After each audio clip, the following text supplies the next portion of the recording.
How you guys doing? Session number 9 of the hybrid electric vehicle training program. We are right now starting using the oscilloscope in order to determine the signal of the control pilot in the onboard charging system. Every single plug-in hybrid, every single electric vehicle will have. We're talking about, in this case, is the J1772. It's a bunch of signals where we have line, and ground. But also we have control pilot and proximity pilot.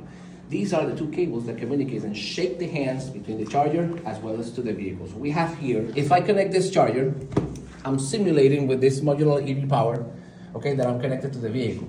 The charger is telling me that it's working. But if I want to pinpoint the ground signal, okay, and the line signal, I need to use a charger breakout box, which is exactly what I'm doing. So let me pinpoint the ground signal as well as line 1. Let me set it up in alternating current. We should have over 110 volts. There we go. Now in this case, we're using a level 1 charger. If I place it in the level 2, they should be 0 because I'm using a level 1. That's it. But the next data that I'm looking for, the pinpoint, is using the circuit detected, which in this case, yeah, it's a 7 volt to 9 volt to 12 volt, depending on the vehicle's requirement. It's actually a square wave signal. So the only way to pinpoint this and check the signal, we need to hook up the oscilloscope. What is the voltage that we have in here? 6 volts. About 6 volt. It's a square wave signal. Yeah. And we see it here in the top. This means if we're having a clear signal, we're talking about a clean square wave.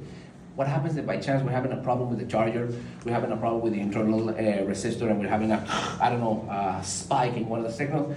You might get a diagnostic trouble code in this vehicle that it's going to produce that the charger is not going to work, and it's going to give you diagnostic trouble code.